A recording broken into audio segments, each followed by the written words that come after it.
Saya Octavia Rosaudi dengan NIM 2350901111040 akan menjelaskan mengenai laporan praktikum kedua praktikum basis data yaitu mengenai desain basis data, user, dan hak akses.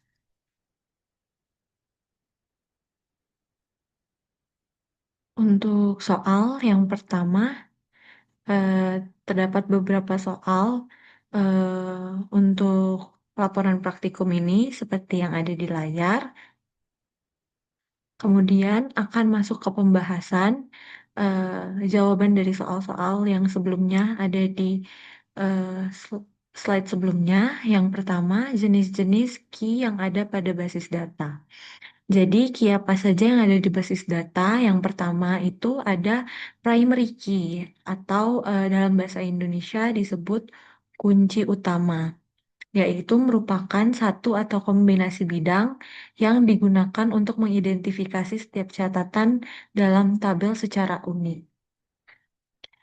Jadi, jika sebuah tabel mempunyai kolom dengan berisi batasan primary key, maka kolom tersebut tidak boleh bernilai nol atau kosong. Selain itu, untuk menetapkan primary key, ada beberapa aturan yang harus dipenuhi, seperti nilai kolom tersebut harus unik atau tidak boleh ada eh, baris yang sama nilainya dalam satu kolom tersebut. Kemudian setiap tabel hanya dapat berisi satu kunci utama. Jadi dalam satu tabel, dalam sebuah tabel, eh, kunci utama atau primary key-nya hanya boleh ada satu, tidak boleh lebih dari dua. Lalu MySQL tidak mengizinkan kita untuk menyisipkan baris baru dengan kunci utama yang ada. Kemudian selain itu ada foreign key atau dapat di dalam bahasa Indonesia dikatakan kunci asing, yaitu kunci yang digunakan untuk menghubungkan satu atau lebih dari satu tabel bersama-sama. Jadi untuk menghubungkan antar dua atau lebih tabel dan dikenal juga sebagai kunci referensi. Jadi kunci ini akan mengidentifikasi setiap baris tabel lain secara unik yang mempertahankan integritas referensial di MySQL. Jadi pada foreign key ini, jika menggunakan foreign key akan memungkinkan untuk membuat hubungan induk anak dengan tabel.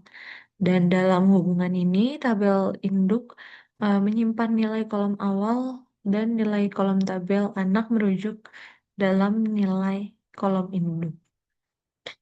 Selanjutnya ada unique key atau satu bidang atau kombinasi bidang yang memastikan semua nilai yang akan disimpan ke dalam kolom akan unik. Jadi penggunaan unique key ini akan mengakibatkan kolom tidak dapat menyimpan nilai duplikat. Bedanya dengan primary key tadi, jika unique key masih bisa menerima nilai nol. Tetapi dalam MySQL hanya mengizinkan satu nilai nol per kolom untuk memastikan integritas kolom atau grup kolom untuk menyimpan nilai yang berbeda ke dalam tabel. Jika tadi di primary key hanya boleh ada satu primary key dalam satu tabel, di unique key bisa lebih dari satu tabel. Dan jika primary key tadi tidak boleh menyimpan nilai nol atau kosong, di unique key bisa menyimpan nilai kosong atau nol, tetapi di dalam MySQL hanya mengizinkan satu nilai nol per kolom. Kemudian ada composite key yang merupakan kombinasi dari dua atau lebih dari dua kolom dalam sebuah tabel yang memungkinkan kita untuk mengidentifikasi setiap baris tabel secara unik. MySQL akan menjamin keunikan kolom hanya ketika digabungkan. Jika kolom tersebut diambil secara individual, keunikannya tidak akan dapat dipertahankan. Jadi kunci komposit ini eh, berguna untuk ketika tabel perlu mengidentifikasi setiap catatan dengan lebih dari satu atribut secara unik.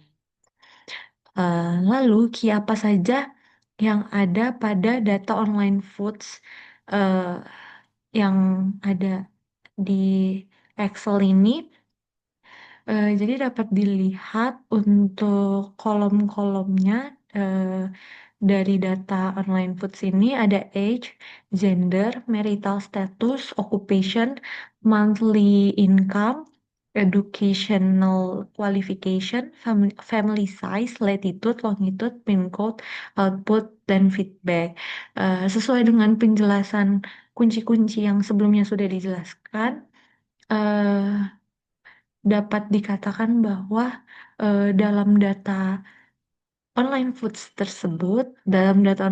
ini tidak ada kunci yang unik jika dilihat eh, terdapat beberapa kunci, terdapat beberapa data dan beberapa baris yang memiliki nilai yang sama dan tidak membuat baris tersebut bisa, kolom tersebut bisa dijadikan sebagai kunci eh, untuk data ini. Jadi, dapat dikatakan bahwa tidak satu pun kolom dalam dataset online foods ini yang memiliki nilai unik untuk setiap baris, sehingga tidak dapat dijadikan baik primary key maupun unique key.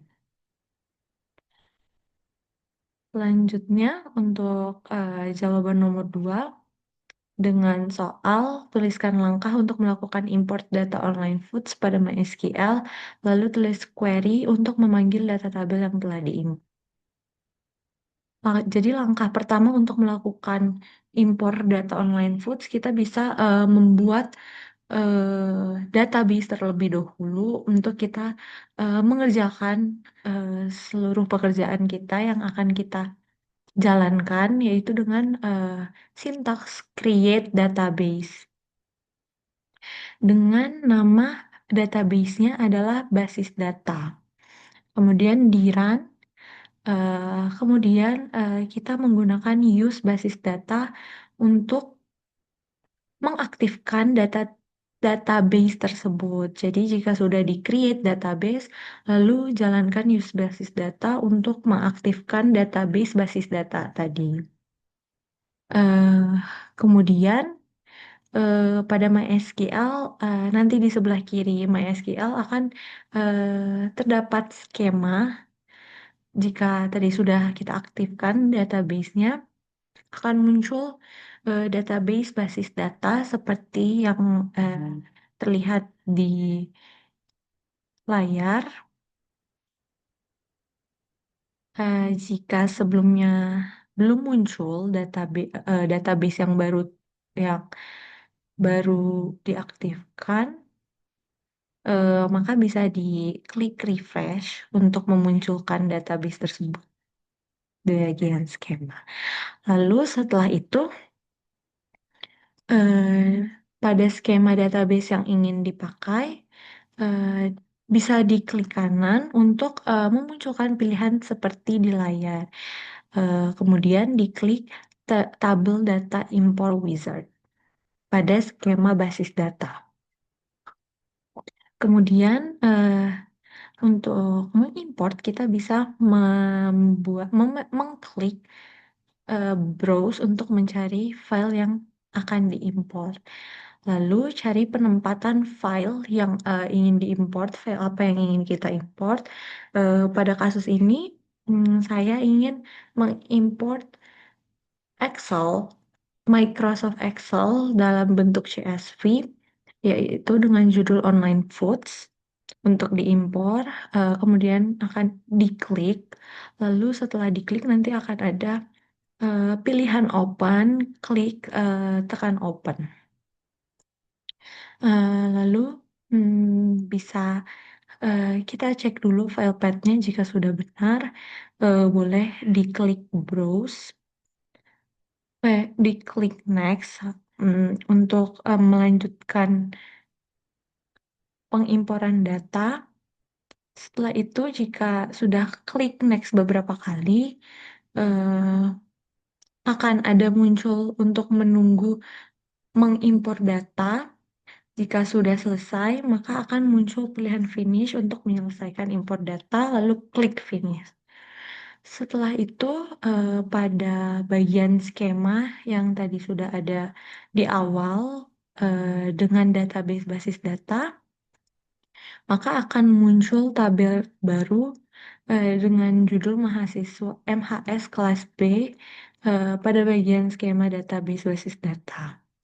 Kemudian untuk memunculkan data dari tabel online food study yang sudah diimport, kita bisa menggunakan query describe MHS kelas B, di mana MHS kelas B adalah nama tabel yang tadi sudah kita import.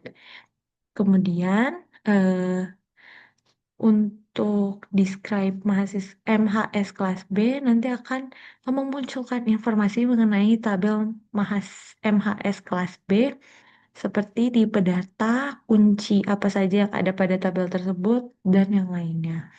Sedangkan untuk select bintang from MHS kelas B akan memunculkan seluruh nilai yang ada pada tabel MHS kelas B. Untuk soal ketiga, yaitu query untuk menampilkan banyaknya data pada kolom feedback sama dengan positif. Jadi untuk memunculkan banyak data pada kolom feedback sama dengan positif pada tabel MHS kelas B, kita bisa menggunakan query select count bintang from MHS kelas B where feedback sama dengan positif. Jadi select count di sini akan menampilkan banyak data menggunakan perintah select yang diikuti dengan count itu untuk membuat sistem menghitung banyaknya data. From MHS kelas B itu berarti kita akan memilih baris dari tabel MHS kelas B. Where di sini adalah syarat untuk pengambilan. Pada kasus ini, kolom yang akan baris-baris pada kolom yang akan diambil adalah baris-baris yang memiliki nilai positif pada kolom feedback. Kemudian untuk nomor 4, query untuk menampilkan data berdasarkan occupation employee dan self-employed. Kita menggunakan query select bintang from MHS kelas B where occupation in dalam kurung employee dan self-employed. Jadi kita menggunakan tetap perintah select untuk menampilkan data. eh, Perintah from MHS kelas B berarti kita akan menampilkan data dari tabel MHS kelas B. Kemudian perintah where akan membuat batasan pengambilan dalam kasus ini. Jadi akan diambil dari kolom occupation dengan syarat barisnya yang berisi employee dan self-employed. Untuk nomor 5, query untuk mengubah nama kolom pin code menjadi passcode. Kita menggunakan perintah alter table. Alter table ini biasanya digunakan untuk melakukan perubahan struktur pada tabel. Eh, Kita akan mengganti struktur pada tabel MHS kelas B, yaitu mengubah nama kolom yang semula pin code menjadi passcode.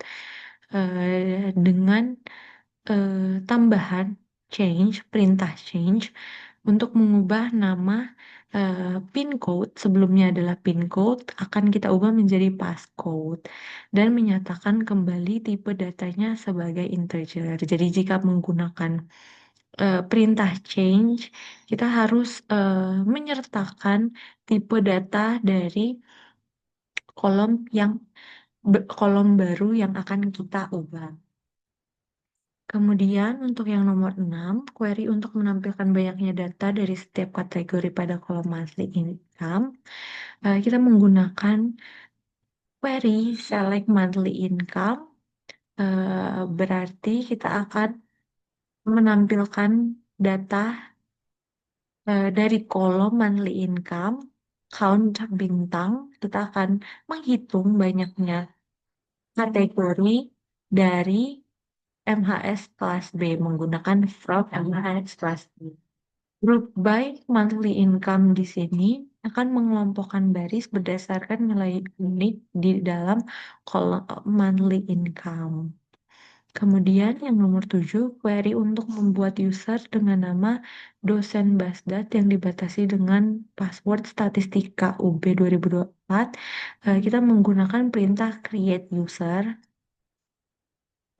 Nama usernya yaitu dosen Basdat. Identified di sini adalah perintah untuk membatasi password, yaitu dalam hal ini adalah statistika UB 2024. Jadi, eh, user tadi akan menggunakan nama dosen Basdat untuk menyambungkan dengan user, maka diperlukan untuk menginput statistika UB sebagai password. Kemudian, query untuk memberikan user pada poin 7 hak akses untuk melihat data pada level tabel dengan rincian nama database yaitu basis data, nama tabel MHS kelas B. Kita menggunakan perintah grand select on basis data di sini adalah nama database. Kemudian kita pakai titik. MHS kelas B adalah nama tabel.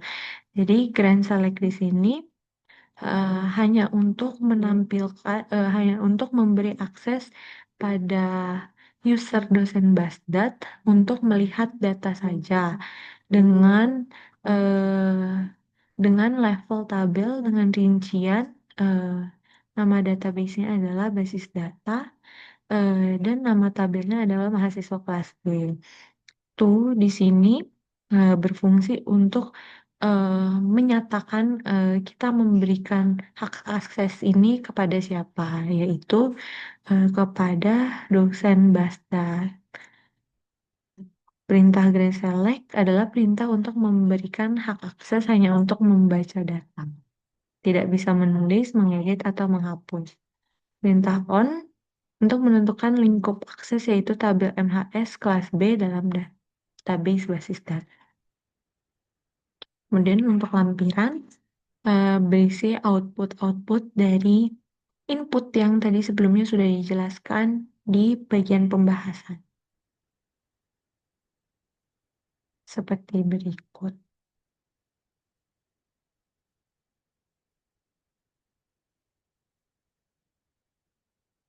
Untuk MySQL Workbench-nya, eh, yang pertama kita eh, seperti penjelasan pada laporan praktikum sebelumnya, kita akan membuat create database dulu dengan judul basis data.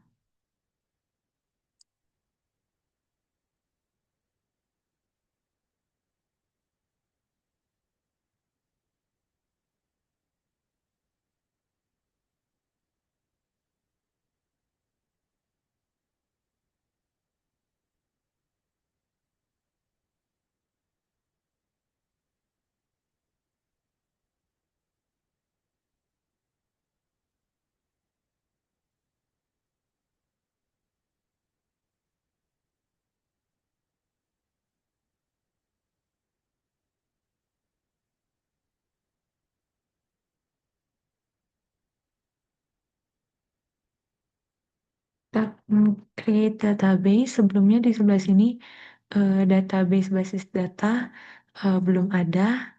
Kita akan menambahkan database basis data terlebih dahulu, yaitu create database,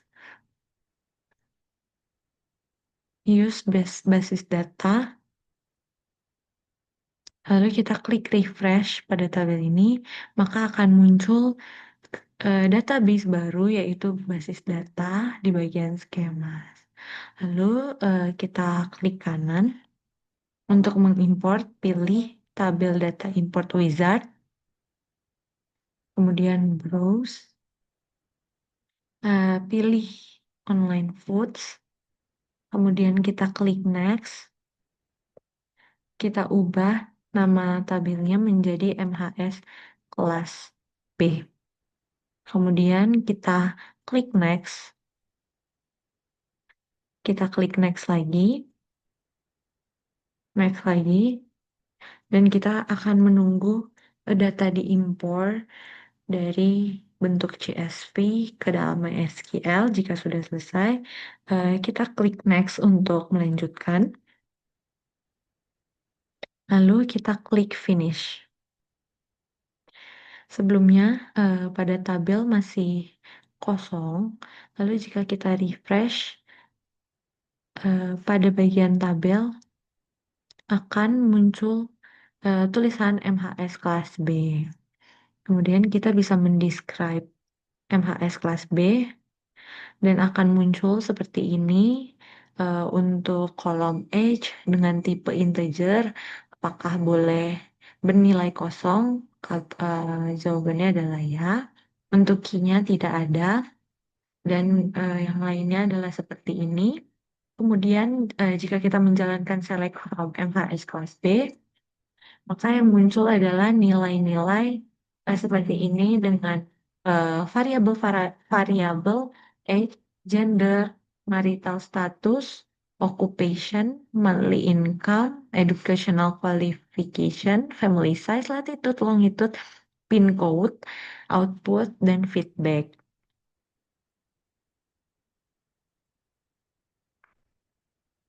Kemudian untuk menghitung eh, banyaknya baris dalam kolom feedback yang bernilai positif, kita jalankan select count from MHS kelas B where feedback sama dengan positif, maka akan keluar output sebagai berikut yang berarti banyaknya data dalam tabel MHS kelas B saat kolom feedbacknya bernilai positif adalah sebanyak 317 baris. Kemudian untuk menjalankan select from MHS kelas B saat occupation-nya adalah bernilai employee dan self-employed adalah sebagai berikut, maka akan menampilkan data dengan occupation yaitu hanya employee dan self-employed. Selain itu, data tidak akan dimasukkan ke dalam hasilnya. Lalu untuk menjalankan eh, perintah mengganti pin code menjadi passcode yang tadinya sebelumnya pada tabel MHS kelas B eh, sebuah kolom berjudul pin code akan diganti menjadi passcode dengan tipe data integer.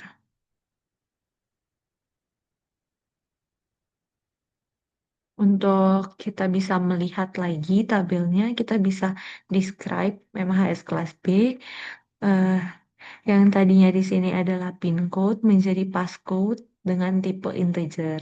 Select from MHS kelas B akan menampilkan lagi data tersebut dengan nama kolom yang sudah berubah. Dapat dilihat tadinya di sebelah sini adalah pin code dan berganti menjadi nama kolomnya menjadi passcode. Lalu untuk mencari monthly income, mendapatkan output sebagai berikut untuk per kategori dalam monthly income dengan kategori no income ada sebanyak 187 di bawah 10.000 ada sebanyak 25 baris lebih dari 50.000 sebanyak 62 dari 10.000 sampai 25.000 ada sebanyak 45 dan dari 25.001 sampai 50.000 ada sebanyak 69. Kemudian untuk menambahkan user dosen Bastat identified by Statistika UB, kita dapat menjalankan query tersebut untuk kita bisa melihat user apa saja dari MySQL kita. Awalnya adalah dosen Basdat masih belum ada, MySQL Info Scanner mah masih localhost. Kemudian kita akan membuat eh, hak akses untuk dosen Basdat, eh, Grand Select on untuk user dosen Basdat dapat melihat menampilkan tabel saja pada database basis data tabel MHS kelas B sebagai berikut. Jadi sekian penjelasan mengenai hak akses query pada laporan praktikum 2 basis data. Terima kasih.